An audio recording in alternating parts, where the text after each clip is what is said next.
Olá, muito boa noite. Mais um ano de eleição se aproxima e isso sempre é motivo de algum tipo de reflexão. No dia a dia, nos nossos afazeres diários, sempre que precisamos tomar alguma decisão de maior importância às nossas vidas, nós procuramos um profissional. E dentro desses profissionais vamos escolher aqueles que de maior competência, que chamamos de especialistas. Especialista, pelo menos teoricamente, é justamente aquele tipo de profissional com uma excelência maior, de maior competência. Isso pode-se dizer que é utilizado em qualquer atividade da nossa vida do dia a dia. Mas, por incrível que pareça, quando se trata de política, parece que o nosso comportamento muda e, e passamos a agir de modo diferente. Se você perguntar a qualquer pessoa por que vai votar neste ou naquele político, as razões que vão nos dar são as mais diversas e pode ser uma simpatia, pode ser uma amizade, pode ser uma indicação dos amigos. Enfim, você vai escutar um monte de várias alternativas de justificativa, mas dificilmente você vai escutar a palavra competência.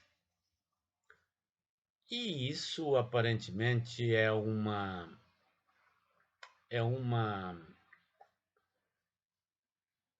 é muito estranho.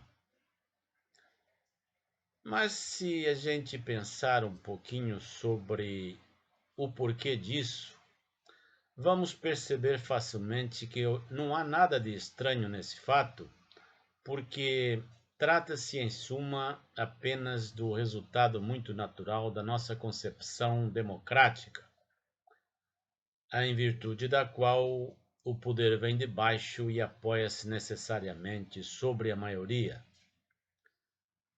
Mas uma coisa que devemos perceber é que existe uma incoerência total entre maioria e competência, porque competência sempre necessariamente supõe uma superioridade, pelo menos relativa, e por isso mesmo só pode ser apanágio das minorias.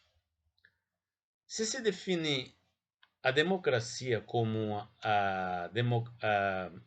o governo do povo por si mesmo, isso trata-se de uma verdadeira impossibilidade. Na realidade, uma coisa que nem mesmo pode ter uma simples existência. É contraditório admitir que os mesmos homens possam ser simultaneamente governantes e governados. Tem que haver uma relação,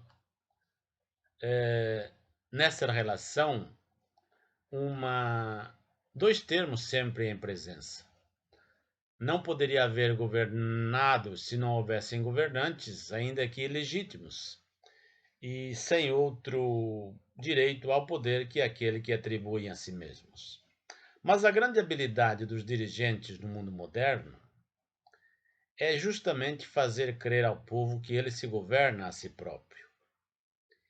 E o povo deixa-se persuadir de boa vontade, tanto mais porque ele se sente lisonjeado com isso e é incapaz de refletir o bastante para ver o quanto existe de impossibilidades por trás desse raciocínio.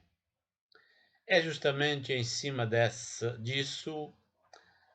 ideia que se criou a ilusão do sufrágio universal. O sufrágio universal é aquela ideia em que a opinião da maioria supostamente faz a lei. Só faltou dizer que essa opinião da maioria é muito facilmente manipulável. Hoje em dia, nós recebemos dentro de nossas casas, através das televisões, milhares e milhares de informações, informações essas que são dirigidas e afetam diretamente as nossas opiniões, quer seja de modo direto, quer seja repeticiamente. Então, olhando ainda um pouco mais fundo dessa lei maior que invocam os governos modernos e da qual pretendem extrair a sua legitimação, qual seria essa lei? Essa lei é simplesmente a lei da matéria e da força bruta. Aquela lei em virtude da qual uma massa arrastada pelo seu próprio peso esmaga tudo que encontra no seu caminho. Ora, é precisamente nessa analogia que vamos encontrar aquele ponto de junção entre a nossa concepção democrática e o materialismo.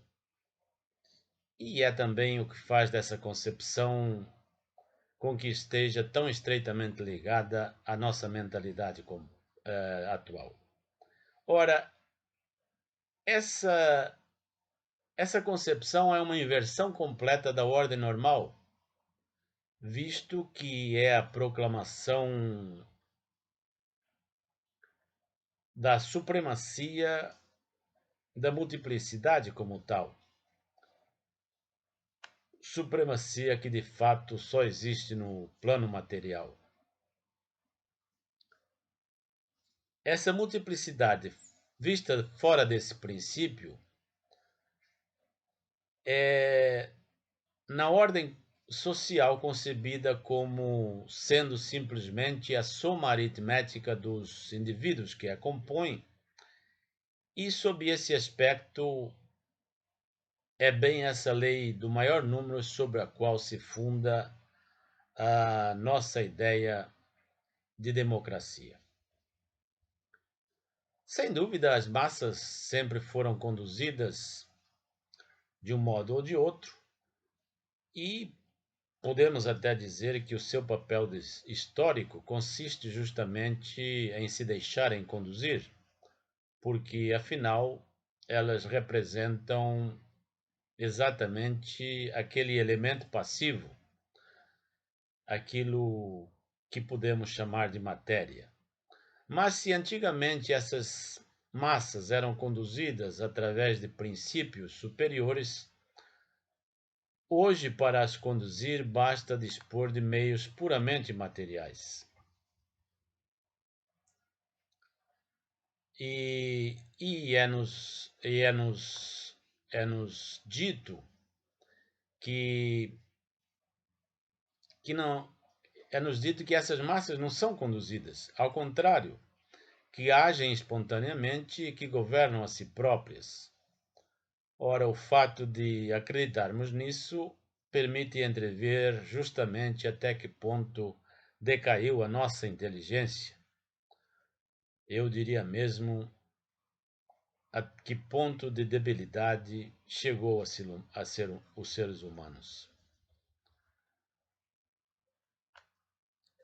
Na verdade, o que olhamos, para onde quer que olhemos, nós vamos.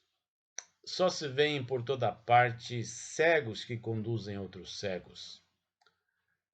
E que, se não forem detidos a tempo, os conduzirão fatalmente ao abismo onde todos cairemos juntos.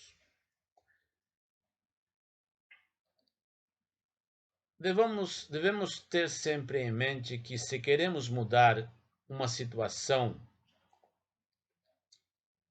nunca devemos esperar que essa mudança seja feita através de políticos, através de sistemas, através de qualquer forma externa a nós. toda e qualquer mudança realmente de importância capital começa dentro da gente, começa com a nossa própria mudança, mudando os nossos valores, mudando as nossas concepções, mudando o nosso modo de ver a vida, que podemos influenciar as mudanças que realmente são necessárias e que todos almejamos. Por isso, na hora do voto, há que ter um critério bem minucioso, bem detalhado sobre quem se vai votar, porque, afinal de contas, é disso que depende a nossa vida e a nossa convivência como sociedade. Era isso que eu queria dividir com vocês. Tenham todos uma boa noite e até uma próxima, se Deus quiser.